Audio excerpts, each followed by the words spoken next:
Vous croyez que le Seigneur est avec nous? Je vais vous raconter une histoire. Oui? Je vais commencer par un témoignage. Il y a quelques années, ça s'est passé la nuit, ça s'est passé une nuit, et j'ai eu un songe. Et dans ce songe, j'étais habillé en touriste, en vacancier. Et puis, le Seigneur me dit, je ne sais pas pourquoi, il y avait une estrade comme celle-ci, et sur ce côté-là de l'estrade, il y avait comme une espèce d'échoppe, je ne sais pas quoi, de vêtements, je ne sais pas trop. Et puis, je suis passé derrière la shop et je me suis habillé en costume. Je venais de vacances et je passais au boulot. Et quand je suis sorti de derrière, mademoiselle, la petite demoiselle ici, ne reste pas là, Coco, parce que, ou alors tu restes très calme, d'accord? Parce que toi, c'est très désagréable de parler s'il y a des mouvements, c'est possible. Donc, je suis passé sur l'estrade, et sur l'estrade, il y a une chose très étrange qui s'est produite. Très étrange. Cette estrade, devant moi, il y avait un hémicycle. Et l'hémicycle était vide. Et puis, sur cet hémicycle, sur cette estrade, il y avait des micros, comme ceux-ci. Mais les micros comme ceux-là n'étaient pas des micros normaux, c'était des ampoules électriques. Et quand je parlais dans l'ampoule électrique, ma voix se projetait. Mais plus la lumière était forte, plus la voix était forte. Alors je me suis mis au micro, et je commençais de parler dans le micro qui était une lampe. Et l'hémicycle était vide. Et tout à coup, des gens commençaient à s'approcher. Et puis, je me suis dit, mais la voix n'est pas assez forte. J'étais derrière, j'ai augmenté le bouton de l'appareil, et la lampe qui était sur le micro s'est éclairée plus fort. Et la lampe devenait une lampe très brillante. Et quand je parlais de la lampe très brillante, la voix était plus forte. Et la foule commençait de venir. Et après un moment, la lumière était tellement forte, quand je parlais dans la lumière, la voix était tellement forte que la salle s'est remplie de gens. Et puis, au milieu de la pièce, il y avait une chaise vide. Et un homme est rentré. Je ne l'ai pas vu, je n'ai pas reconnu son visage. Il s'est assis et j'ai commencé à prêcher, d'enseigner, j'enseignais. Quelque chose me disait enseigne, enseigne, enseigne. L'homme s'est assis et puis il a parlé et il m'a dit à chaque fois que tu enseigneras, je serai là et je vais t'écouter. À chaque fois que tu enseigneras, je serai là et moi je vais t'écouter enseigner. Mes amis, je vous dis la vérité, Jésus est ici. Alléluia. Vous croyez que vous écoutez, mais il écoute. C'est pourquoi, Michel, notre responsabilité est si grande que nous ne puissions pas dire n'importe quoi. Aujourd'hui, il est ici au milieu, il est assis. Il me regarde, il m'écoute pour voir ce que je vais dire. Et vous savez, il est tellement heureux d'être avec nous. Un jour, j'ai prié très tôt le matin, et j'avais prié toute la nuit, presque toute la nuit. Et le matin, j'étais si fatigué, je dis, Seigneur, je suis tellement fatigué, je vais te laisser, je vais me coucher. Et j'ai entendu une voix dans mon oreille qui m'a dit, et je lui ai dit, tu sais, je suis tellement heureux d'être avec toi. Et j'ai entendu une voix dans mon esprit qui m'a dit, si tu savais comme j'aime être avec toi. Le Seigneur a autant de joie d'être avec vous que nous avec lui. Et je crois même qu'il a plus de joie que nous encore. Si tu savais combien il est heureux d'être avec toi. Quand tu le quittes, il est malheureux. Quand tu l'abandonnes, il est tellement triste. Nous ne pouvons pas lui faire de mal. Ne faisons jamais de mal au Seigneur. Amen. Vous avez devant vous le plus anti-baptême d'eau que vous n'ayez jamais vu. Pour me faire baptiser, mes amis, il m'a fallu 22 ans. Et vous ne pourriez même pas imaginer comment c'était. Mon père s'est fait baptiser. Moi, je viens d'une famille de pasteurs, enfin, officiers d'armée de salut, de très longue date, de longue date, de plus de 105, 120 ans, 130 ans peut-être, je ne sais plus, de fin du 19e siècle. Et ils étaient serviteurs de Dieu, et moi, j'étais très jeune dans la maison de Dieu, mais très jeune, à 12 ans, dans mon lit, vous voyez, je me suis donné au Seigneur à 12, même pas 10 ans, 8 ans, je crois. Et j'étais très sérieux, très sincère. Mais le baptême d'eau, jamais. Mon père s'est fait baptiser. Ma mère s'est fait baptiser. Mon frère s'est fait baptiser. Maman me disait, Jacques, tu viens nous voir baptiser. J'ai dit, qu'est-ce que tu veux que j'affiche dans cette histoire? Je vais quand même pas aller me tremper dans de l'eau tiède devant tout le monde. À quoi ça me sert? Mais mes amis, le jour où j'ai compris ce que c'était d'être baptisé, vous savez, je disais tout à l'heure, en quelques mots, beaucoup d'églises n'ont rien compris au baptême. Je vous dis la vérité. Écoute-moi, ma sœur. Ils n'ont rien compris. Et tu as raison d'être pas baptisé tout de suite parce qu'il faut que tu comprennes ce que c'est. Être baptisé, mes amis, c'est autre chose que vous n'imaginez. Les églises, pour la plupart, baptisent les gens dans le prénom de Jésus. Ils baptisent les gens dans le prénom. On pourrait les baptiser dans le nom de Jules, ou de Paul, ou de Marc, ou de je ne sais qui. Ils se feraient aussi baptiser, ça ne changerait rien. Mais mes amis, baptiser dans le nom de Jésus, ça veut dire baptiser dans la nature de Dieu. Quand vous sortez de l'eau, vous sortez de la nature divine. Vous sortez. Mais est-ce que vous vous rendez compte qu'il y a des églises qui vous font baptiser pour rentrer dans la dénomination ? Vous êtes baptisé pour devenir pentecôtiste ou baptiste ou je ne sais quoi, iste.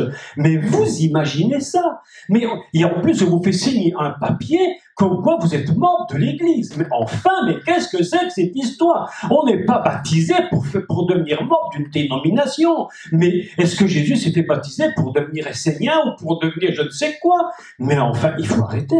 On est baptisé dans la nature de Dieu. On est baptisé dans la nature divine. Lorsque tu vas sortir de ton baptême, tu vas dire, Jésus, je sors de l'eau d'en haut. Tu ne sors pas de l'eau de la piscine. Tu ne sors pas de l'eau de ta baignoire. Mais même si tu es baptisé dans une baignoire ou dans une piscine ou n'importe où, tu es sorti de l'eau dans la vision de Dieu. Tu sors de l'eau d'en haut. Tu es sorti de cette eau d'en haut, c'est-à-dire, en réalité, le baptême, c'est sortir de la matrice divine pour venir sur cette terre, pour faire une œuvre. Le Messie, lorsqu'il sort du Jourdain, mais Michel, mais que de bêtises on nous a enseigné dans l'Église, mais que d'idiotie on nous a enseigné pendant des années, on continue encore de nous dire, Jésus n'avait pas besoin de se faire baptiser parce qu'il n'avait pas péché. Mais mes amis, Jésus n'a rien fait qu'il ne devait faire s'il ne devait pas le faire. Si Jésus s'est fait baptiser, c'est qu'il avait une bonne raison. Autrement, il ne se serait pas fait baptiser. Vous êtes d'accord ou non? Alors Jésus ne s'est pas fait baptiser parce qu'il n'avait pas péché. Mais ce n'est pas la raison. Il est sorti de la matrice divine. Il est sorti de l'eau d'en haut. C'est pourquoi il se fait baptiser dans le Jourdain, parce qu'il y a la mer de Galilée qui représente l'eau d'en haut, la mer morte qui représente l'eau d'en bas, et entre les deux, il y a un fleuve qui est le Jordan, le Jourdain. Il se fait baptiser dans l'eau d'en haut, mes amis. Et il sort de l'eau d'en haut pour montrer à l'humanité que c'est bien le moment de Dieu. D'ailleurs, il est écrit dans l'évangile de Jean, chapitre 1, il est écrit, c'était à peu près la 10e heure. Traduction absolument ratée. Il est écrit, si je traduis littéralement, le moment où Jésus sort de l'eau et où l'Esprit parle, il est écrit, c'était comme l'heure 10. Et 10, c'est l'heure de Dieu. Jésus sort de l'eau à l'heure de Dieu. À l'heure de Dieu. Quand tu sortiras de l'eau, dis-toi bien que c'était la 10e heure. C'était comme l'heure de Dieu. Jésus n'a rien fait qu'il ne devait pas faire. Et s'il a été baptisé, c'est qu'il avait une bonne raison de le faire. Alors quand on vous raconte des salades du style, il ne devait pas se faire baptiser, mais il l'a fait par obéissance pour nous montrer l'exemple. Mais quel exemple? Il ne nous a pas montré d'exemple. Quel exemple il vous a montré? Mais des gens se faisaient baptiser avant lui. Ah oui. Mais oui, beaucoup étaient baptisés avant lui. Et lorsqu'il est venu pour se faire baptiser, il était dans la foule. Il marchait avec les autres. Mais lorsqu'il est apparu, les gens ont dit, ah lui je l'ai reconnu. Voici l'agneau de Dieu. Mais est-ce que l'agneau de Dieu doit se faire baptiser pour venir sur terre, mes amis? Oui, il doit. Oui, il doit. Il doit parce qu'il est sorti de la matrice d'en haut. Quand tu te fais baptiser, tu sors de l'eau d'en haut. Tu sors de la matrice qui vient de s'ouvrir. Mais un jour, je vous expliquerai tout ça en détail. Tu verras, c'est extraordinaire. Amen, alléluia. Maintenant, je suis baptisé. Parce que j'ai compris. Alors, quelqu'un va m'apporter un verre d'eau et une bouteille d'eau. Alors, une bouteille, j'ai, une verre, j'ai pas. On va t'apporter une bouteille. Ce sera très gentil. Aujourd'hui, on va donc continuer notre enseignement sur la greffe à Israël. Et vous allez voir l'importance de ce que je vais vous enseigner aujourd'hui. Parce que vraiment, il faut savoir où on se greffe. D'accord? Est-ce que vous avez de la joie? Vous avez de la joie? Faites-moi un sourire. Ah, voilà, voilà, voilà. Ah, mon Dieu, mon Dieu. Parfois, tu sais, Michel, je me disais, mais quand j'étais enfant, et lorsque je rencontrais vraiment le cœur pour le Seigneur, si quelqu'un m'avait dit, comme avec le prophète Samuel, voici voici ton serviteur, écoute. Qu'est-ce que Dieu ne m'aurait pas dit? Mais personne ne pouvait me parler de cette façon. Personne ne me parlait de cette façon. Impossible. Permettez? On a besoin d'entendre. Ah, toi, ma soeur, le Seigneur t'aime beaucoup. J'ai un ami qui te dit, il t'aime encore plus que tu l'aimes. J'étais vu tantôt, je me suis dit, cette femme, elle a quelque chose. Ah oui. Michel, je dis, cette femme, elle a quelque chose. Je ne dis pas ça pour te flatter, parce que je ne te flatte pas. La lumière voulue la tuer. Mais je te dis que le Seigneur a quelque chose pour toi. Et tu seras une grande lumière. Tu sais que tu seras une lumière. Tu vas projeter une lumière, parce que Dieu te choisit. Ouais. Tu n'es pas si par hasard, il t'a choisi, il t'a choisi, il t'a choisi. J'ai pratiquement dit ça la même chose. Et ne t'occupe jamais du passé, et ne t'occupe de rien. Ne t'occupe pas de ce qui s'est passé avant. Ce qui s'est passé avant, c'était la matrice qui t'a permis de naître. Et quand ça a éclaté, tu es devenu ce que tu es devenu. Tu n'es qu'au début de quelque chose d'extraordinaire. Que Dieu te bénisse beaucoup. Ok. Entièrement d'accord. Confirme ce que je t'ai dit tout à l'heure. Donc, nous allons parler aujourd'hui, évidemment, de greffer à Israël. Greffer à la matrice. Pour bien dire les choses comme il faut les dire. Hier, nous avons parlé longuement sur le principe Israël qui est soit la force de Jacob, soit la vision céleste de Dieu, et Jacob porte le nom d'Israël constamment, parce qu'en portant ce nom, il porte avec lui l'appel de Dieu.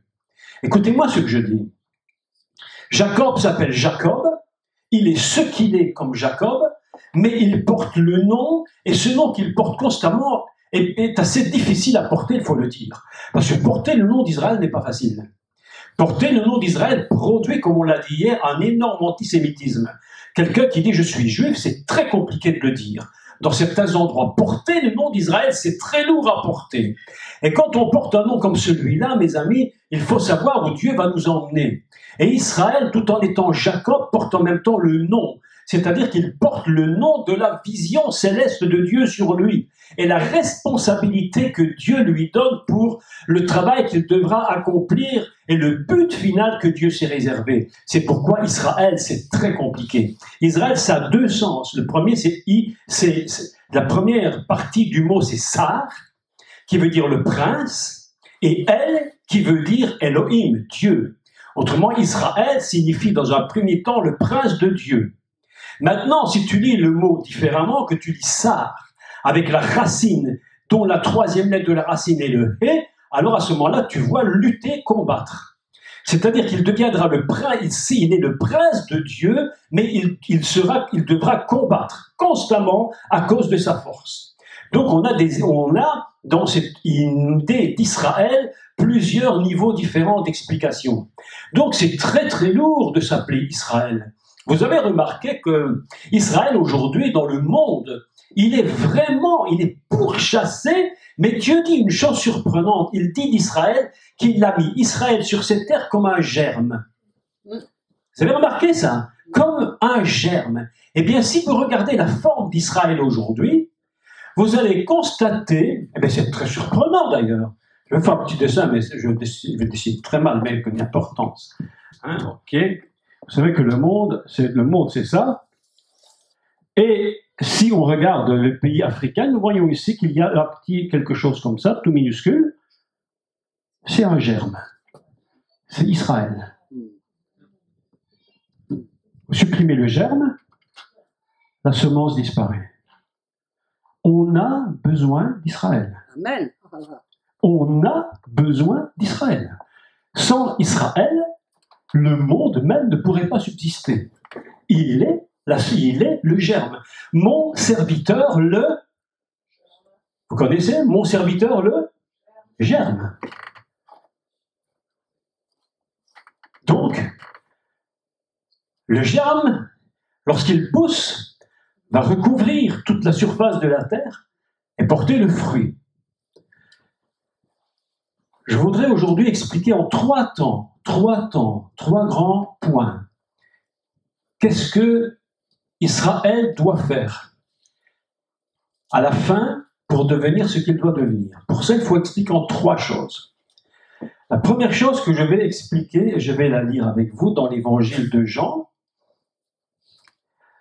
Vous prenez Jean, si vous avez votre Bible, un texte très, très surprenant, qui a été mal compris. Je ne dis pas que c'était fait volontairement, je pense que c'est vraiment enseigné mal, parce que simplement, on n'a pas compris ce qu'était Israël. Hier, je disais à Michel, lorsqu'on est sorti de la réunion, lorsqu'on parle du sujet d'Israël, c'est une chose compliquée, difficile. Il y a tellement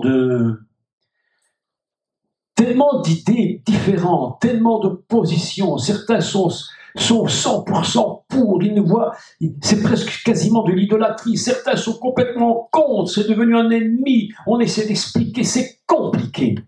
Mais une chose qu'il faut savoir, c'est comment fonctionne Israël. Donc, je vais vous lire un texte que vous connaissez, mais alors vous le connaissez, mais si je dis que vous le connaissez, vous le citez de mémoire. Vous le citez de mémoire. Je suis le chemin, la vérité et la vie. Nul. Voilà, vous l'avez tous dit.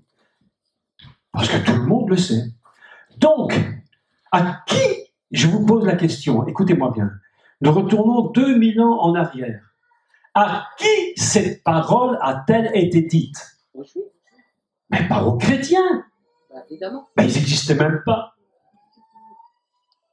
Ils n'existaient même pas. Aujourd'hui, lorsqu'on cite ce texte, nous, enfin nous, pas moi spécifiquement, mais l'ensemble de la communauté chrétienne s'est accaparé du texte, bien sûr, mais en excluant, en oubliant même que c'était dit aux Juifs. D'où un problème terrible qui se pose. Écoutez bien pourquoi j'explique. Moi, je vais au Père parce que j'ai Jésus. Mais le Juif, il ne croit pas dans Jésus, donc il ne va pas au Père. C'est la réaction de base. Nous sommes chrétiens, nous avons Jésus comme Sauveur et Seigneur, nous sommes sauvés, nous allons auprès du Père. Et oui ou non? Mais oui. Mais Jésus ne parle pas aux chrétiens, il parle aux Juifs. Donc on va lire le texte. C'est mon introduction, premier point.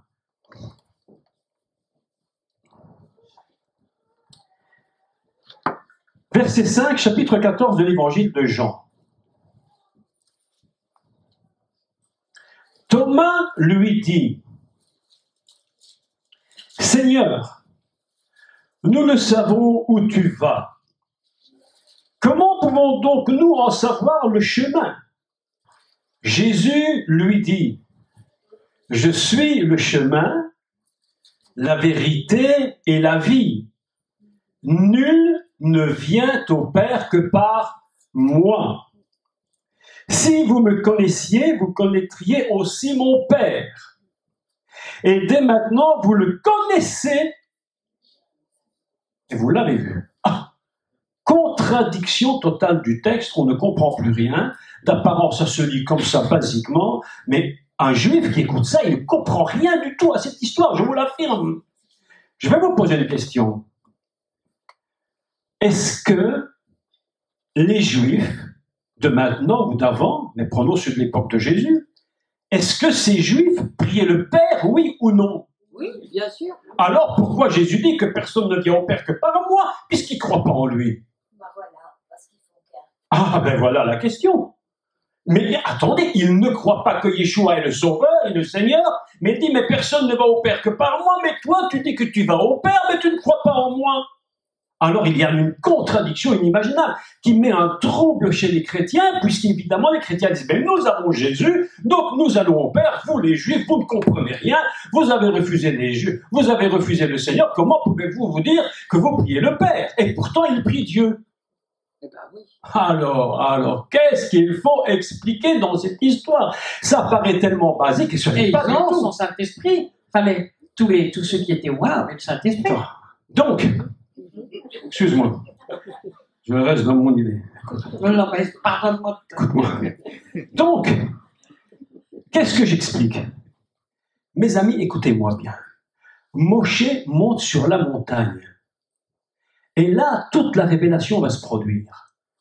Et Dieu lui dit à Moïse, il lui dit pas fais-en selon ta tête. Fais quelque chose qui te paraît pas mal du tout. Il lui dit fais selon le modèle qui t'a été montré sur la montagne. Mais quel est le modèle? Qu'est-ce que Moshe a vu là-haut? Mais le Messie. Pas forcément. Le Messie. Oh, Dieu. Mais il ne va pas l'expliquer comme Jésus en venant sur terre, disant « Celui qui m'a vu a vu le Père, je suis le Messie », dit-il à la Samaritaine. Non, il va reproduire sur la terre le Messie sous quelle forme?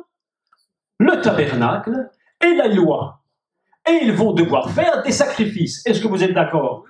Donc les sacrifices qu'ils vont faire, quand on offre un sacrifice à Yom Kippour ou n'importe quel moment, qu'est-ce qu'on offre comme sacrifice? Qu'est-ce que le sacrifice, ce qu'on appelle donc un holocauste? Qu'est-ce que c'est qu'un holocauste? Est-ce que vous savez ce que c'est un holocauste? En hébreu, un holocauste, c'est le mot holla. Et c'est le seul sacrifice qui était autorisé à toute personne, même les non-juifs, d'offrir au temple. Quand on dit qu'on offre un sacrifice d'holocauste, c'est-à-dire que toute personne, même une non-juive, pouvait l'offrir au temple. Donc, ce sacrifice que l'on offre au temple, d'accord? Mais qui est-il? Que représente-t-il? Pourquoi est-ce qu'ils offrent des sacrifices? C'est quoi le sacrifice qu'on donne à Yom Kippour? C'est quoi? Le sang de quoi? De l'agneau. Qui est qui? Jésus. Mais qui est Jésus? C'est l'image du Messie. Donc lorsqu'un sacrificateur, lorsqu'un juif fait son offrande, il va auprès du Père par Jésus. Absolument. Ben vous me dites, mais ils n'y croient pas. Mais ils ne font que l'image. Ils vont donc utiliser l'image du Messie pour contacter le Père. C'est pourquoi Jésus leur dit, mais nul ne va au Père si ce n'est par moi. Parce que même quand tu vas au temple et que tu offres ton sacrifice, en réalité, le sacrifice c'est quoi? Mais c'est moi. C'est mon image. C'est ce que moi je représente. C'est pourquoi lorsqu'on va au Yom Kippour dans le lieu dans le Saint des Saints, qu'on fait l'aspersion du sang et que Dieu couvre les péchés, en fait c'est l'image du sacrifice du Messie, oui ou non? Absolument. Donc c'est pourquoi les Juifs, quand Jésus dit à un Juif, mais nul ne vient au Père que par moi, en fait il leur dit, mais tous vos sacrifices, mais c'est moi. Donc même toi qui dis que tu vas au Père, en fait tu ne peux aller vers lui que si c'est moi. Tant pis pour les chrétiens qui croient que les Juifs ne connectent pas Dieu, ils connectent Dieu. Bien sûr que oui. Mais évidemment, ils le connectent par qui? Par Jésus. Par Jésus. Est-ce que vous comprenez? Si vous ne comprenez pas, dites-moi, je ne comprends pas, j'explique. Hein. Qui c'est qui ne comprend pas? Levez la main. Tu n'as pas compris. Ah, Bon. je peux Attends. rappeler, il a été immolé avant la Mais oui, donc, écoutez-moi bien. Le sacrifice du temple, c'est l'image du Messie. C'est tout. Donc, quand ils font un sacrifice, ils s'approchent de Dieu par le Messie. Mais c'est la même chose. C'est la même chose. C'est la même chose. Aujourd'hui, tout juif qui est sur terre, qu'est-ce qu'il fait? Des mitzvot. Il fait des règles, il fait des lois. Enfin, je rentre pas dans tous les détails, c'est pas utile. Mais ce qu'ils font, ils le font parce que c'est l'image du Messie. Comment contacte-t-il le Père à la fête de Pessah? Par l'agneau. Tu es d'accord? On sacrifie l'agneau. Mais qui est l'agneau? Ben, c'est Jésus. Donc même un juif qui ne reconnaît pas encore Yeshua comme étant son sauveur et Seigneur, malgré tout, il connecte le Père à travers lui. Amen. Quoi qu'on fasse. Donc le problème qui se pose, Jésus leur dit, mais je suis le chemin, Ani Derer, je suis la vérité, Ani Emet, je suis la vie, Ani Chaim, je suis les trois choses en même temps, le chemin, la vérité et la vie. Il faut que vous compreniez, il dit aux Juifs, mais chaque fois que vous que vous vous approchez de quelque manière du Père que ce soit, c'est parce que c'est par moi que vous le faites. C'est par moi que vous le faites. Le Juif à l'époque, mais il dit, mais qu'est-ce que cet homme nous raconte? qu'est-ce qu'ils nous racontent? Ils ne comprennent rien. Mais pourquoi ne sont-ils que approchés de Dieu? Pourquoi ne font-ils que le korban, c'est-à-dire une approche? Mais justement, parce que le sacrifice qu'ils font, c'est l'image. L'image. Et Jésus vient et il bascule l'image. Il dit l'image que vous avez et l'image que vous produisez par vos sacrifices, eh bien la réalité c'est moi.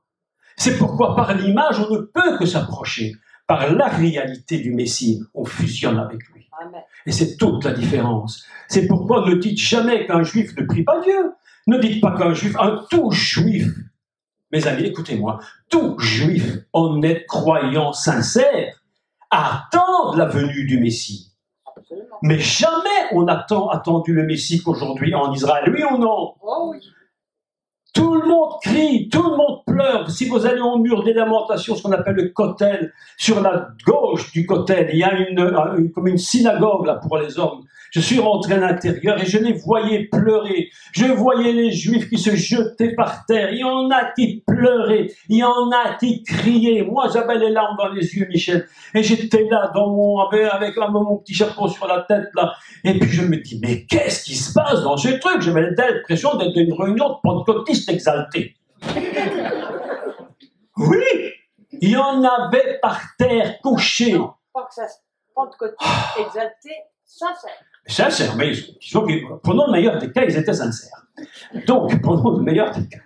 Donc, ils étaient là par terre, il y en a qui criaient, d'autres qui lançaient des cantiques, l'autre qui passait avec des chariots, avec des torahs dans les chariots. Je dis, mais qu'est-ce que ce truc-là? J'avais l'impression d'être des pentecôtistes. Je dis, mais qu'est-ce que c'est ça? Moi qui ne voulais plus de la Pentecôte, là je retourne de l'histoire quasiment aussi pire. Je dis, mais c'est quoi ce truc-là? Et un rabbin et un monsieur juif avec sa kippa vient me voir et me dit, mais vous êtes juif? Moi, je dis, je ne pense pas, non. Je ne pense pas, non. Alors certains disent que je suis juif, ils disent que je m'appelle Yaakov Coleman. Si ça leur fait plaisir, ça me fait plaisir. Moi, je ne vais pas faire du mal à personne, mais c'est aucune importance. Mais il me dit,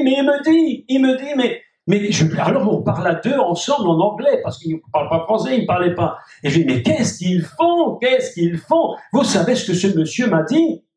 Ils appellent le Messie.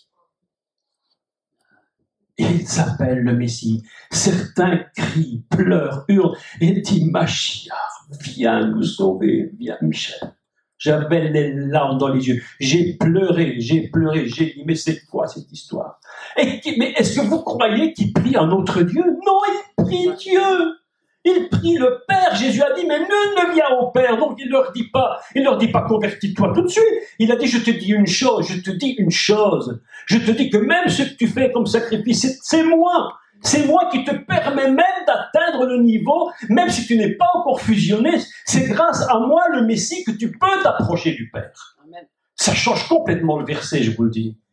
Ça change l'idée qu'on en a des évangéliques qui viennent croire qu'il n'y a que qu'en Jésus qui ont Dieu et que les Juifs, on n'en a pas besoin. Ce qui a produit la théorie, la doctrine complètement fausse du remplacement.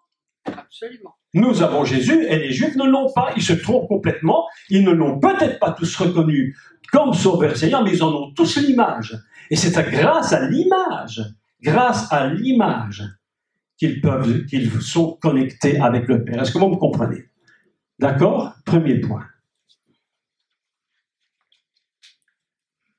Je vous explique tout ça. Oui. Évidemment. Évidemment, puisqu'il y a des prophètes, les prophètes prophétisés, je l'ai dit hier, tu vois, les prophétisés par l'esprit du Messie. De Dieu, du Père. Bien sûr, il faut le korban. C'est-à-dire qu'il s'approche, mais il ne fusionne pas avec lui. Sauf certains, comme les prophètes Ésaïe, le prophète Jérémie, tous ces grands prophètes, David, ils avaient atteint une dimension différente. Moïse aussi. Bien sûr, Moïse. Mais Moïse, comme je l'ai dit, son nom renversé, c'est Hachem, c'est le nom sublime. Donc, je parle de la majorité des cas en Israël, ils font du korban, ils s'approchent du Père, ils s'approchent. D'accord? Je clôture ces premiers points, et après on revient. Deuxième point. Je voudrais... On a l'impression de sauter du coq à l'âne, mais c'est pas du coq. Enfin, c'est peut-être du coq à l'âne, tout compte fait. On passe d'une idée à une autre, mais c'est pour relier tout ensemble. Idée, point numéro 2. Je voudrais vous parler maintenant de quelque chose de très important pour nous comprendre comment fonctionne le principe Israël, qui aura besoin d'être totalement fusionné avec Dieu pour être libéré de ses ennemis. Est-ce que vous me comprenez? Le principe fondamental qui va permettre à Israël d'être définitivement libéré de ses ennemis. Donc, pour cela, je vais expliquer quelque chose de très important, la racine d'un problème juif. La racine du problème du sémitisme, de l'antisémitisme. L'antisémitisme, évidemment, pour beaucoup, comme nous l'a dit Michel hier, c'est la jalousie, les gens ne les aiment pas, c'est vous savez, tout ce que le monde raconte, tous ces sales juifs qui font des... Et on imagine que c'est eux les mauvais banquiers du monde qui mettent la pagaille, comme si avec les juifs qui étaient des mauvais banquiers, franchement, quand on voit tout ce qu'il y a ailleurs, on n'est pas du tout... c'est pas réjouissant, évidemment. Donc, ça, ce sont des prétextes antisémites. Mais pourquoi un prétexte antisémite? Pourquoi toujours vouloir s'attaquer à Israël comme s'il était responsable de la chute de l'humanité, alors qu'en réalité, il est la semence, il est le germe de l'humanité? Voilà une question. Pour comprendre cela, il faut évidemment retourner à la source de la source. Parce que si on ne retourne pas à la source, c'est impossible de comprendre la vérité de l'antisémitisme juif. Impossible. Pour ce faire, nous allons retourner dans le livre de Bereshit, l'Exode. Vous êtes fort, hein? Ah, vous êtes fort, hein? Ah là là là là là. Ah ben vous êtes fort. Genèse, comment on dit Exode en hébreu? Ah bon, il y a quelques bons juifs ici. Hein. Ah là là là là, vous savez que Jésus vous aime, hein? Vous savez ça? Ah, il vous aime beaucoup. On va prendre dans Genèse, chapitre 25. Chapitre 25 de la Genèse, c'est la source de l'antisémitisme. Si vous retournez avant, évidemment, il y a des idées qui sont déjà évoquées d'une manière complètement voilée, mais la réalité, c'est ce que je vais vous lire maintenant.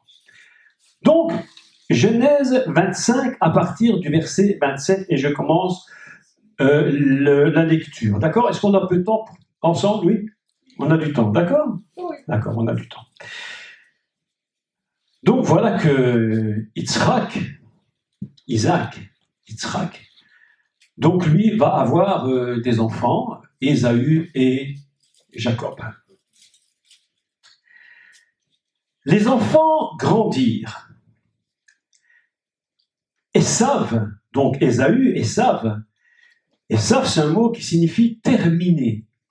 Quelque chose qui est terminé. D'accord? Esav devint un habile chasseur, un homme des champs, mais Yaakov fut un homme tranquille. Il vivait dans les tentes. Je vois, pourquoi il me fait un sourire jusqu'aux oreilles. Là. Ah, là. Il me fait plaisir. Hein? Isaac, alors Jacob, Jacob, c'est un homme tranquille. Un homme tranquille. Ah, il aimait la tranquillité. Il vivait sous les tentes avec sa maman. Ah, il aimait sa maman. Il disait, moi, mon frère, il va faire la chasse, il nous rapporte la nourriture, moi, je reste à la maison, je suis tranquille, pépère, calme, pas de souci, maman, je reste avec toi, t'inquiète pas, quoi qu'il arrive, je suis là. Qui restait sous les tentes? Yitzhak aimait Esav. Alors écoutez, mais non, mais là, c'est vraiment un truc pas possible, c'est un truc pas possible. Il aimait Esav, pourquoi? Non pas parce que c'était son chouchou, mais il aimait Esav parce qu'il lui rapportait du gibier. C'est un truc incroyable. C'est un peu gros. C'est un truc inimaginable. Il aimait Esav parce qu'il lui a apporté du gibier, mais Rebecca, Rivka, sa maman, elle aimait Jacob. Elle aimait Jacob. Dit, ah, mon petit chou, mon petit bébé à moi. C'est vrai, les mamans avec leur fils, même ils ont 30 ans, c'est mon petit bébé. Hein. C'est oh là là là là là là. Parce que la maman, elle est câlin. Elle dit, oh là là là, mon petit gamin. Il ne faut surtout pas qu'il fasse n'importe quoi.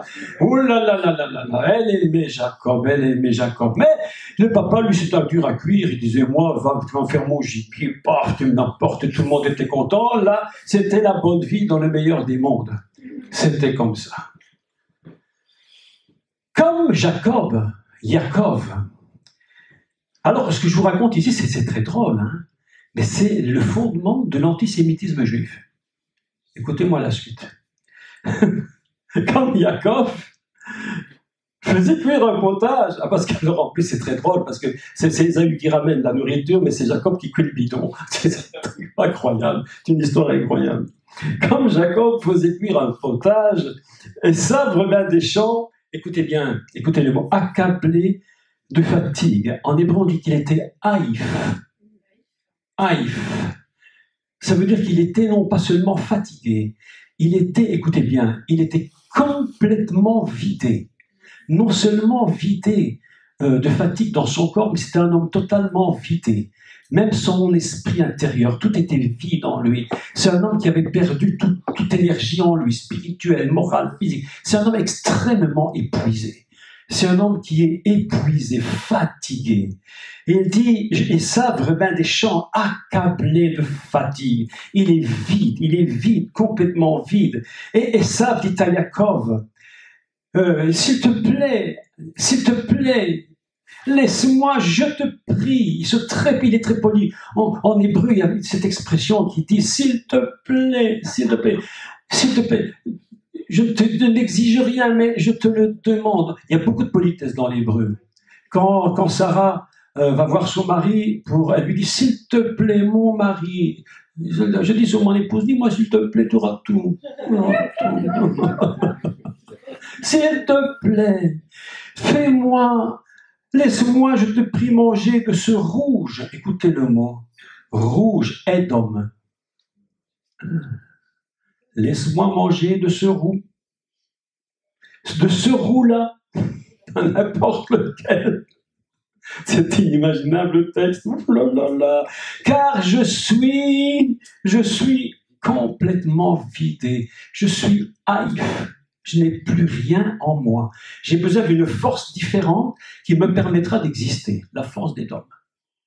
D'ailleurs, Esav, son nom sera changé à partir de ce moment-là et il s'appellera Edom. Il va donc remplir son être d'une force qui n'était pas la force qu'il devait posséder. Écoutez bien, on continue l'histoire. Vous êtes toujours là? Ok. C'est pour cela qu'on lui a donné le nom de Esav. Le nom de Edom. Edom, écoutez-moi bien, Edom. C'est quoi Edom? Eh bien, Edom, c'est Adam. Adam. Edom, c'est Adam. Oui, Ce n'est pas pour rien qu'il s'appelle Adam. Oui. Qui s'appelle Adam dans la Bible encore? Un autre personnage que vous connaissez bien? Qui ça? Parlez fort. Bien sûr, Jésus, bien sûr, le thème. Il y a une ville aussi. Attends. Oui, bien sûr, il y a beaucoup d'Adam. Je parle des hommes. Qui est l'homme incroyable, qui s'appelle Adam. Bah, Jésus. Non, un autre. Le premier-né. Ishmaël, dont on a traduit, mais faussement, la Torah a été traduite, mais à côté de la plaque, on l'a appelé un âne sauvage. Il s'appelle réellement dans la Torah Péré Adam, un Adam sauvage. Un Adam sauvage. Et je n'ai pas le temps de vous expliquer pourquoi il s'appelle Adam, mais n'oubliez jamais qu'il sort directement d'Abraham, qui lui va engendrer celui qui sera le dernier Adam. Et ce qui sort d'Adam en premier ne peut pas s'appeler autre chose qu'Adam. C'est pourquoi Ishmaël s'appelle Péré Adam, l'Adam sauvage, et je clôture. Adam veut dire terre, de toute façon. Adam? Non, Adam, c'est ce qui ressemble à Dieu. Ah, Adam, la terre, c'est Adama. Adama. Oui, d'accord. Mais Adam, ça ne veut pas dire monsieur Adam. Adam vient d'une racine hébraïque qui est Doma. Et Doma, ça veut dire celui qui ressemble. Donc voilà qu'un monsieur Ishmaël s'appelle Adam, parce qu'il n'a pas le choix, il ne sait pas l'appeler autrement, puisque c'est celui qui sort d'Abraham. Mais comme il est fait d'une manière absolument erronée, il devient sauvage. Donc on l'appelle un Adam sauvage. Littéralement traduit. Et c'est un âne. Vous imaginez? Je dis, et c'est un âne. Ça, comme J'ai un pas âne, dit que comme c'était un- pas un... Mais si vous dites à un arabe qu'il a un âne, mes amis, vous avez un coup de patte. Un sérieux coup de patte. Ah oui. Mais on entend l'idée qu'il est têtu. Parce qu'il ne va jamais se laisser dominer. C'est pourquoi on dit qu'il est sauvage. C'est un, mais pas un âne. Parce qu'un âne, il y en a beaucoup des ânes, mais des Adams. Adam, c'est autre chose. Parce qu'on est dans la notion adamique. Est-ce que vous me suivez bien? La notion Adam. Donc voilà que M. Esav, à partir du moment où il est très très fatigué, il est totalement vidé et il dit « Je suis fatigué ». Et quand il dit « Je suis fatigué », il va utiliser un mot pour dire « je vous l'écris, d'accord, pour ceux qui s'intéressent.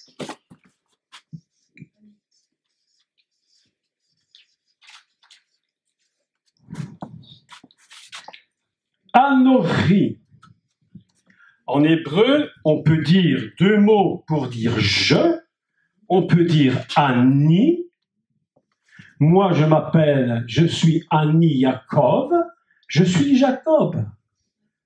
Mais quand on dit Anochi, ça n'est plus le sens uniquement de je suis, c'est le sens profond de tout l'être entier.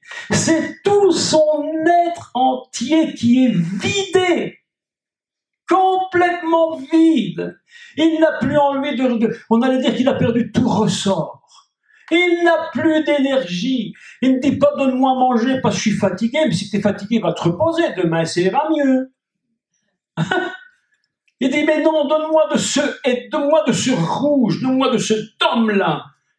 Celui-là, oui, là, celui-là, le dôme, il s'appelle Edom. Est-ce que toi tu... Écoutez-moi, Michel, écoute quand même franchement. Est-ce que tu t'appelles poireau parce que tu manges des poireaux? J'espère que non. Ah bon? Est-ce que tu t'appelles persil parce que tu manges du persil? Ben alors, pourquoi lui donne-t-on le nom d'Edom? Parce qu'il mange du rouge. Vous voyez bien que dans le sens de ce rouge-là, il y a une autre idée qui est dégagée. Il y a une énergie dans ce rouge qui va faire que plus tard va naître l'antisémitisme. C'est le petit mot qui détermine l'antisémitisme. Edom, donne-moi de ce rouge. Et comme par hasard, il s'appelle Adam. Edom, Adam, parce qu'Adam, c'est la matrice fondamentale. Pourquoi continue-t-il à s'appeler Adam? Alors voilà une question. Pourquoi s'appelle-t-il encore Adam? Tu aurais pu garder ton nom d'Esav comme tout le monde. Mais enfin, qui étaient Esav et Yaakov? Question. Je suis toujours en train de vous parler de la connexion et du retour à la racine. Hein. Attention. Je ne suis pas en train de dire autre chose, mais je fais point par point. Donc, on prend un peu de temps pour ça, d'accord? Qui est Esav?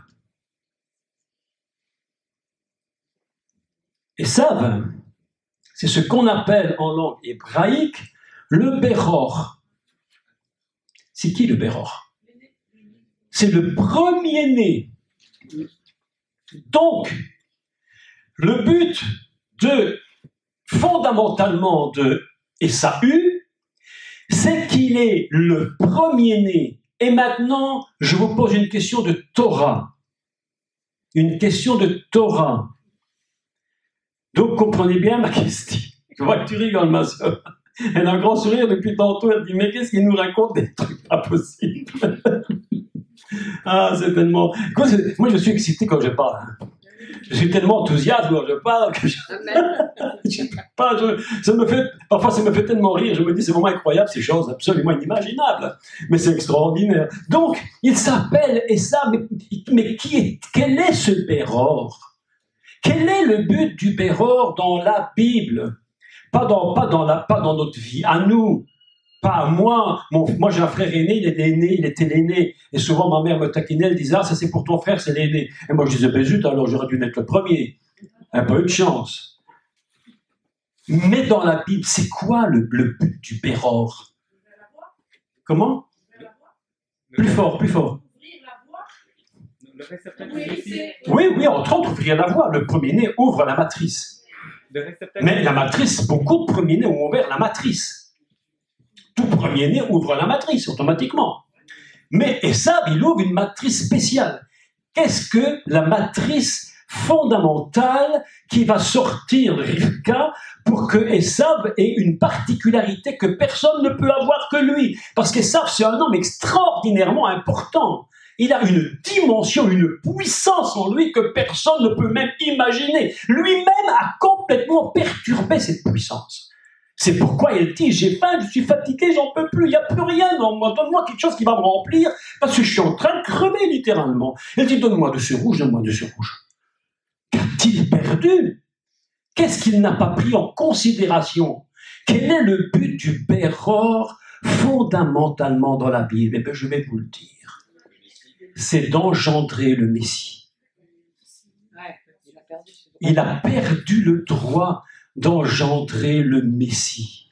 Est-ce que vous comprenez l'antisémitisme? C'est dans l'inconscient international et domique que le monde ne se rend pas compte, mais inconsciemment, le monde voudrait engendrer le Messie, mais il ne peut pas. Il ne peut pas. Ça lui est impossible. Pourquoi ça ne lui est pas possible? Parce que la bénédiction du Béror, il n'y en a qu'une sur la terre. Tu peux faire ce que tu veux, une seule matrice peut engendrer le Béror. Personne. Donc notre ami Esav, si c'est notre ami, évidemment, lui, je continue le texte. D'accord, on continue? Je vous rappelle qu'on parle toujours de se reconnecter, hein, mais c'est le chemin. Ok. Jacob dit, parce que Jacob, lui, il n'est pas stupide, hein. Lui, il avait l'idée dans sa tête. On peut dire ce qu'on veut de Jacob, on peut le critiquer comme on peut le critiquer. Moi, je m'appelle Jacob, de mon nom juif, c'est Jacob. Vous imaginez, si je dois prendre tout ce qu'on raconte sur ce pauvre homme, qu'est-ce que moi je me prends? Ah là là là là là. Jacob dit, écoute, il n'y a pas de souci. Moi, j'ai aucun problème.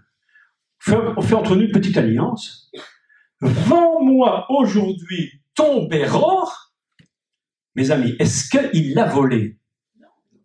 Est-ce que Jacob a volé le Béror? Mais non!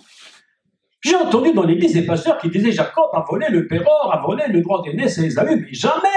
Il lui a dit, vends-le-moi, je te donne, tu me payes.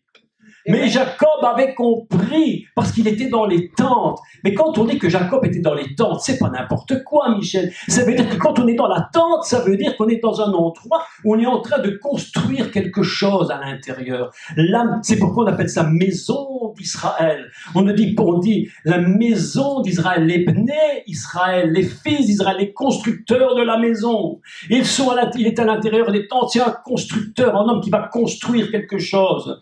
Et lui, il n'est pas bête, il avait compris, il avait une vision de loin, de très loin, il avait compris ce qu'était le Béror. Il dit à son frère, mais t'en peux plus, tu veux manger quelque chose qui va remplacer ton Béror, mais il n'y a aucun problème, je te donne tout ce que tu veux, prends ton rouge, prends-en autant que tu veux, toi, je te le donne. Je te demande pas de me le donner, mais je ne te demande pas de me le donner, je viens pas te le voler, je viens de te dire, mais s'il te plaît, vends-le-moi, je te paye. Mais tu me payes avec quoi? Mais avec ce que tu as envie d'avoir, le rouge.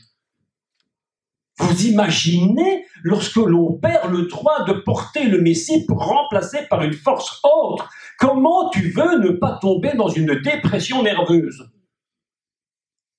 Et ça va commencer, écoutez, on continue parce que vraiment le texte est fantastique. Oh, dit Esav, écoute, vends-moi aujourd'hui ton droit d'aînesse. Esav lui répond, mais à quoi ça me sert le Béror? Voici, je m'en vais mourir. À quoi me sert ce Béror? Il n'avait rien compris du tout. Pour lui, le Béror n'avait aucune sorte d'importance. Il était arrivé dans un état de destruction intérieure tel que même son droit d'aînesse, il est prêt à le vendre. Alors certains croient, écoutez, laissez-moi rectifier des histoires. Certains croient dans l'Église que perdre son droit d'aînesse pour Esav, c'est tout perdre. Et que c'est l'autre qui aura le droit de gérer les biens familiaux et tout, et que Esav va tout perdre. Mais c'est pas du tout vrai, parce que lorsque il va faire la rencontre avec son frère qui va revenir de chez Laban, il va voir son frère Esav, et son frère Esav, il est rempli de biens. Il possède des troupeaux, il a plusieurs femmes, des enfants, ça court dans tous les coins. C'est la joie de la famille, tout le monde est content, il est riche, pas possible. Donc il n'a perdu. Qu'est-ce qu'il a perdu? Il n'a pas perdu le droit d'avoir du succès. Le Béror, c'est pas le succès, mes amis. Le Béror biblique, c'est pas le succès. Regardez le monde édomite aujourd'hui dans lequel nous vivons. Mais les gens du monde construisent plus de choses riches et magnifiques et grandioses que les chrétiens. On dit toujours, viens Jésus, tu vas être riche. Mais les gens n'ont pas besoin de venir à Jésus pour être riches. La richesse ne vient pas nécessairement par là. Esav, il a de la richesse. Je continue. Voici, je m'en vais mourir, à quoi me sert ce Béror? Et Jacob lui dit une chose incroyable. Jacob lui dit, d'accord, on est d'accord, mais jure-le-moi. Ne me fais pas un coup vache. Ne me fais pas un anicroche, là, ça ne fonctionne pas avec moi. Il faut que tu me le jures. Jure-le-moi d'abord. Et voilà que notre ami Esav, il vient et dit, je te le jure. Mais est-ce que vous imaginez ce texte? C'est incroyable. Et il vendit son droit de Béror à Yaakov. Alors, Yaakov donna à Ésaü le prix. Il a dit, tu le veux, tu le prends. Voilà, je te donne à quoi manger. Du pain, du potage de lentilles, donc du roux. Il mangea et but, puis se leva et s'en alla. Il a dit, tu n'en veux pas, entre toi et moi, il y a quelque chose qui s'est cassé. C'est ainsi qu'Ésav méprisa le Béror. D'accord?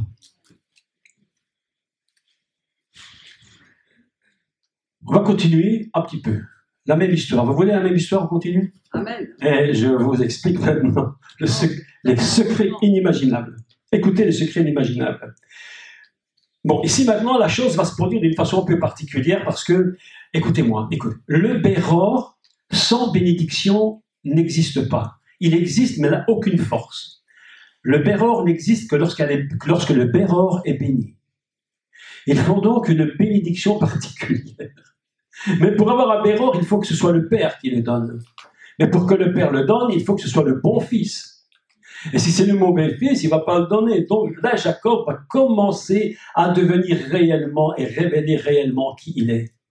Le Béror, il ne l'a pas volé, parce qu'il savait ce que représentait le droit d'aînesse. L'autre, il ne savait rien du tout. La dimension Yaakov, c'est une dimension de celui qui a compris ce que représente le droit d'aînesse, la faculté, la capacité, le droit d'engendrer le Messie. Donc il se dit, mais c'est bon, ok, c'est bien tout ça, mais il faut quand même la bénédiction du Père. Donc, à chercher la bénédiction du Père. Mais comme il sait qu'il y a un problème, fait que son frère, il était poilu, pas possible. Il était poilu, tellement poilu que quand il est sorti du ventre de sa mère, il était rempli de poils de tous les côtés. Sa mère a dit, mais mon Dieu, mais qu'est-ce que j'ai mis là au monde? Qu'est-ce que c'est que cette histoire? Mais il était comme ça. Et son frère Jacob, lui, il était sans poil du tout. Il était un berbe.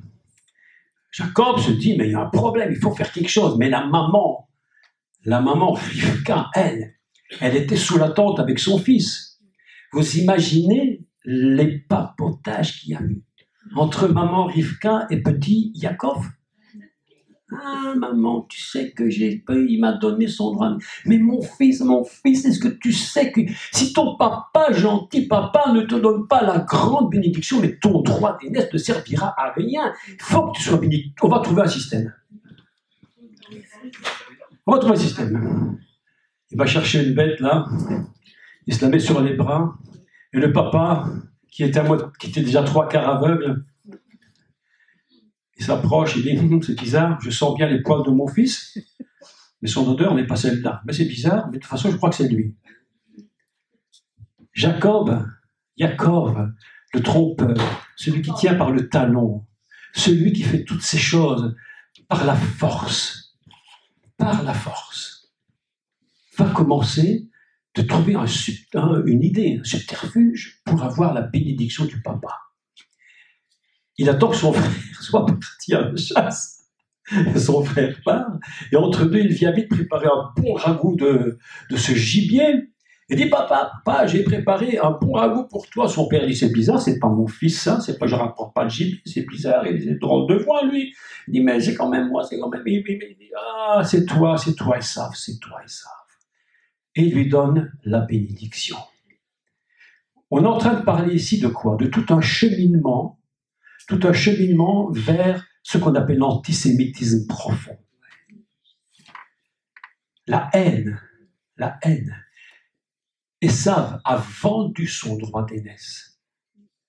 La bénédiction a été prise par la force, mais elle a été prise. Yaakov, c'est celui qui voit de loin. Esav, c'est celui qui manque de tout et qui va trouver des énergies absolument anormales, fausses, pour produire quelque chose. Donc on continue. Écoutez la suite. Mon verset, je ne lis pas tout, c'est très long. À partir du verset 34, lorsqu'Esav entendit les paroles de son père, il poussa de forts cris pleins d'amertume. Lorsqu'il entend ça, et c'est le problème qui s'est posé, il dit à son père, bénis-moi aussi, bénis-moi mon père, bénis-moi mon père. Je suis prêt. Bénis-moi, je viens. Mais son père me dit, mais tu n'as plus le droit d'aînesse, qu'est-ce que tu veux comme bénédiction? Je ne peux te donner qu'une bénédiction sur le droit d'aînesse, mais tu l'as vendu, tu l'as plus. Qu'est-ce que tu veux que je fasse? Yitzhak dit, ton frère est venu par ruse. Il a enlevé ta bénédiction. Et Esav dit, est-ce que c'est parce que l'on a appelé du nom de Yaakov qu'il m'a supplanté 2 fois? Ah là là là là là là. L'homme qui vit par la force. Esav est complètement dépassé. Écoutez la suite. Il a enlevé mon droit d'aînesse et maintenant il m'enlève encore quelque chose d'autre, pire encore qu'il pouvait l'imaginer, la bénédiction. Mais mes amis, la bénédiction, c'est-à-dire, il faut expliquer le mot bénédiction. Le mot bénédiction, en hébreu, c'est le mot beror. Comment on dit? Berer. On dit ani barer Elohim. À quel moment le mot barer Elohim est-il dans la Torah? Eh bien, lorsque Dieu crée Adam, comme par hasard. Adam. La bénédiction fondamentale, elle est pour la dame fondamentale. Qu'est-ce que ça veut dire, Berer, en hébreu? Berer, en hébreu, signifie le genou. Être béni signifie la capacité de se mettre à genoux. Si vous demandez à tout pasteur évangélique, de toutes dénominations confondues, qu'est-ce que c'est que la première bénédiction dans la Torah, qu'est-ce qu'ils vont vous répondre? Croissez, multipliez. Ben oui. Dieu leur dit, je vous bénis, croissez, multipliez. C'est ça qu'ils vont vous répondre. Mais c'est pas ça que la Torah nous enseigne. La Torah nous enseigne que bénir, il les bénit, il leur donna la capacité de se mettre à genoux. Beror, Vaïbarer Elohim. Il les bénit, il leur dit, vous êtes capables de vous agenouiller devant moi. C'est ça la bénédiction fondamentale de la dame. Et c'est pourquoi, dans ce cas-ci, il va engendrer la dame, le Mashiach. C'est pourquoi il a droit à la bénédiction. Et tout à coup, Esav se rend compte qu'il a perdu le droit à la bénédiction. C'est-à-dire, il n'est plus du tout celui qui est capable d'être la dame fondamentale. Il vient de le perdre. Il vient de le perdre. Mais il ne supporte pas d'avoir perdu cette notion fondamentale. Il veut garder la structure. Et il s'appelle Edom, Adam. Et il va vers son père. Mon père! Il a enlevé mon droit d'aînesse et maintenant il vient d'enlever ma bénédiction. Il lui dit, mais n'as-tu point réservé de bénédiction pour moi? Yitzhak répondit à Esav, mais voici, je l'ai établi ton maître. Ah là c'est le problème du problème. Si l'antisémitisme existe, écoutez ce qu'il vient de dire. Maintenant, ton frère, oh là, je l'ai établi ton maître et je lui ai donné tous ses frères pour serviteurs, je l'ai pourvu de blé et de vin, que puis-je faire pour toi, mon fils? Ésaü dit à son père, mon père, n'as-tu que cette seule bénédiction? Est-ce qu'il n'y en a qu'une? Le Péror n'en a qu'une, pas deux, une. Esav éleva la voix et pleura. C'était trop tard. Si tu ne sais pas, Esav, quel était ton droit d'aînesse et ce que ça représentait, c'est trop tard. Yitzhak, son père, répondit et lui dit, « Voici, ta demeure sera privée de la graisse de la terre et de la rosée du ciel d'en haut. Tu vivras de ton épée et tu seras assujetti à ton frère. » Vous imaginez le problème aujourd'hui? C'est pourquoi les nations ne supportent pas Israël. Ils ne peuvent pas le supporter parce qu'ils se rendent compte, mes amis, écoutez, ils se rendent compte, et toutes les nations le savent, mais ils n'osent pas le dire ouvertement, ou alors c'est complètement enfoui dans leur inconscient, mais ils se rendent bien compte que Israël, c'est quelque chose qu'ils ne pourront jamais contrôler. C'est Israël qui contrôle Esav. Tu seras asservi à ton frère, mais errant librement ça et là, tu briseras le joug de dessus ton cou. Je passe tout ça, c'est toutes sortes d'explications. Écoutez maintenant le sémitisme profond et ce qui se produit. Fort, fort, fort.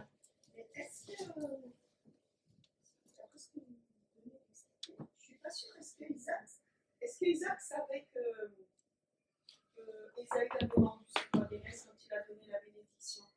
Oui, je pense que oui. Il a dit, ton frère est venu et il a pris par ruse. Qu'il avait vendu avant pour le coup? Avant, certainement pas. Avant, certainement pas. Avant, certainement pas.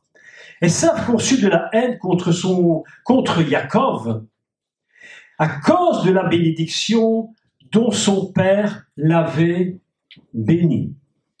Et Esav disait en son cœur, les jours du deuil de mon père vont approcher. Et qu'est-ce que je vais faire? Je tuerai Jacob, mon frère. Cette petite phrase de la Torah est en train de s'est propagée dans les siècles et les millénaires qui ont suivi jusqu'à aujourd'hui. Édom a décidé de tuer son frère.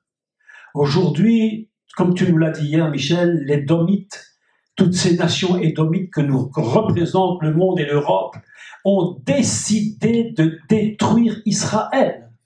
À cause de cette phrase qu'a dit Esav il y a des siècles et des millénaires, je tuerai mon frère Jacob parce qu'il m'a volé ma bénédiction, et inconsciemment le monde se rend compte qu'il a loupé quelque chose, qu'il ne pourra jamais récupérer, et il ne sera jamais celui qui engendrera le Messie. Ça agace, évidemment. Ça agace profondément. C'est pourquoi des religions nous disent qu'elles font venir des messies sur terre. L'islam nous parle de Mohammed, le dernier, qui remplace Jésus. Comment? Le midi. Mais oui, le Mehdi, il remplace.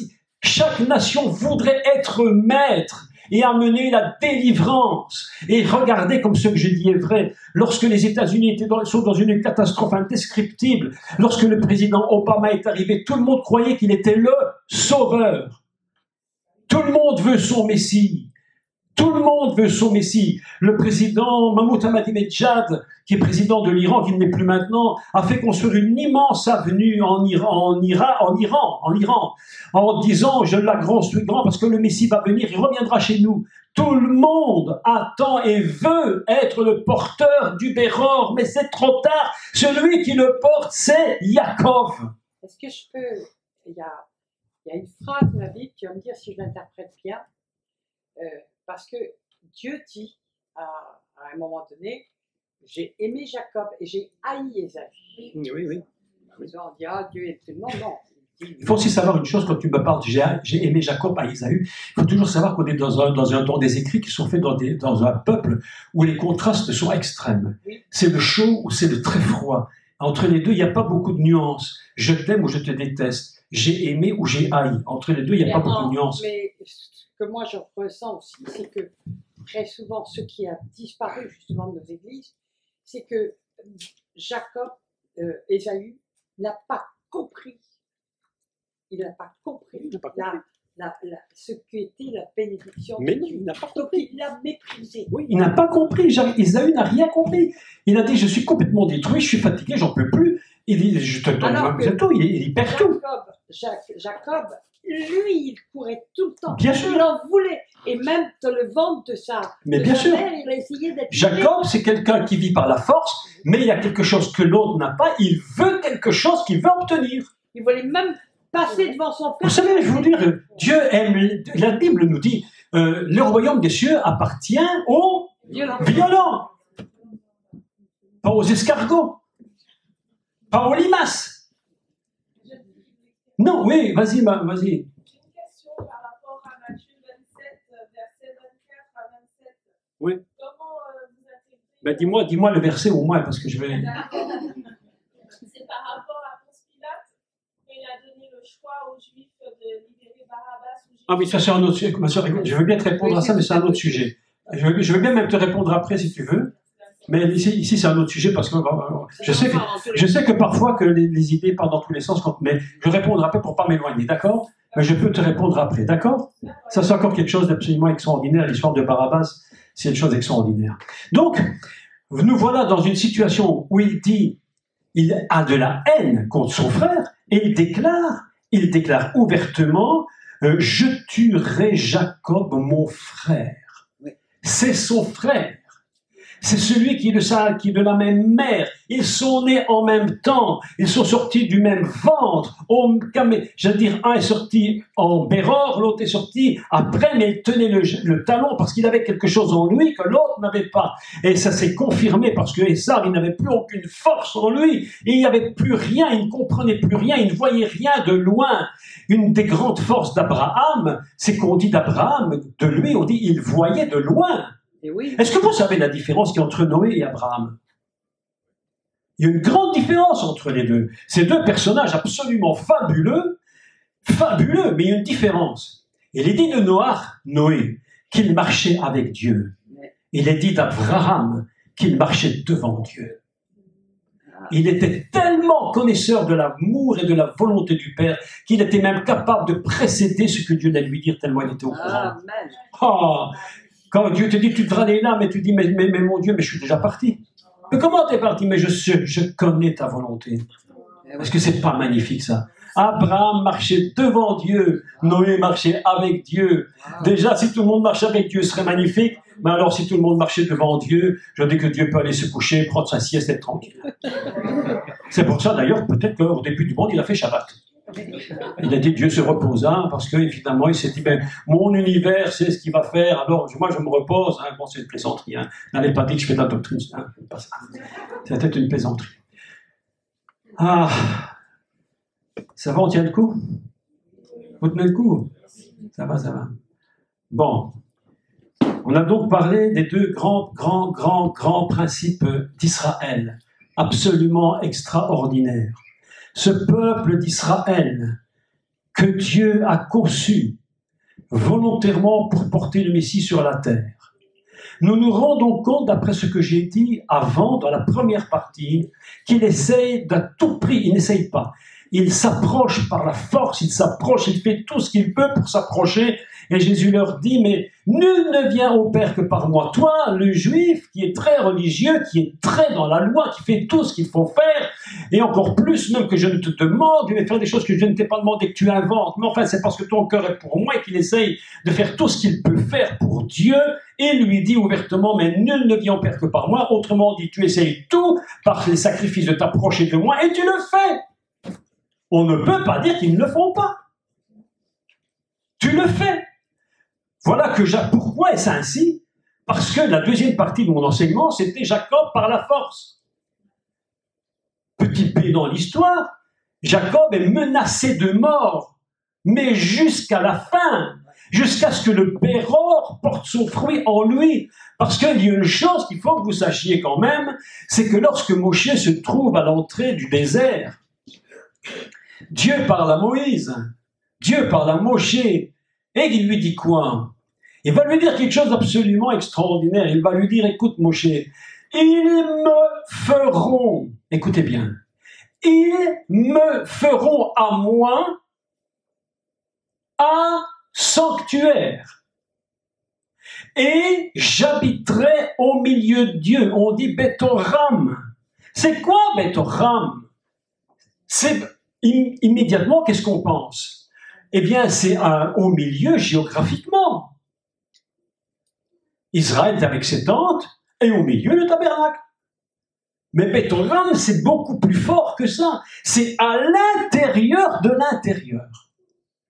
C'est exactement ce qu'on dit de l'arbre de la vie dans le Gan Eden. Il était à l'intérieur du jardin. Il n'était pas au milieu, physiquement au milieu, probablement visible. Mais la Torah nous dit qu'il était à l'intérieur, dans le cœur du jardin. Mais vous imaginez la différence. Vous imaginez la différence. À l'intérieur. Et Dieu dit, je viendrai et j'habiterai à l'intérieur d'eux, dans leur cœur, au milieu de leur cœur, afin qu'ils soient complètement à l'intérieur. Pas seulement géographiquement, parce que géographiquement c'est bien, mais s'il n'est pas en eux, c'est pourquoi tous les sages d'Israël déclarent que la volonté de Dieu, au moment où il dit à Moshe, qui je viendrai habiter, ce qu'on appelle la Shrina, habiter, demeurer à l'intérieur d'eux, tous les rabbins sérieux et sincères et sensés nous disent en fait ce que Dieu voulait, c'était d'habiter dans le cœur de chaque membre du peuple d'Israël. Amen. C'est ça qu'il voulait. D'ailleurs, c'est tellement vrai ce que je vous dis. Écoutez-moi, mais écoutez, c'est tellement vrai que ce que je vous dis que Dieu a dit à Moshe. Écoutez, non, je vais le dire autrement. Ce que Dieu n'a pas dit. Je vais dire ce qu'il n'a pas dit. Il faut toujours commencer par ce qu'il n'a pas dit, pour dire ce qu'il a dit. Il n'a pas dit à Moshe, je ferai des Lévites des sacrificateurs. Le but de Dieu, mes amis, même si c'est pour certains horriblement choquant, le but de Dieu n'était pas de faire des Coréens et des Lévites des sacrificateurs seulement eux. Dieu avait déclaré au peuple, clairement mot pour mot, je ferai de mon peuple un peuple de sacrificateurs. Tout le peuple d'Israël devait être capable d'aller et de sacrifier au tabernacle. Ça, après l'épisode du veau d'or. Parlons du veau d'or, mes amis. Vous savez que le veau d'or n'existe pas dans la Bible, hein, sauf une fois. Le veau d'or, voilà, des choses, on nous raconte des trucs à l'église. Hein. On nous en dit des choses à l'église. Le veau, la première fois, on traduit « et Dieu fit un veau d'or ». Mais ce n'est pas écrit. Ce n'est pas écrit. Michel, je t'étonne. D'abord, c'est pas Dieu, c'est... Non, mais qu'importe. Écoute, ce n'est pas écrit veau d'or. C'est écrit « Egel Masecha ». C'est quoi Massar en hébreu? C'est un voile, un masque. Ils ont fait un veau masqué. Ah, bon, j'en reparle dans l'histoire, autrement on est là demain. Non, on est là demain encore. Un veau masqué. Il masquait quoi? Suite au prochain numéro.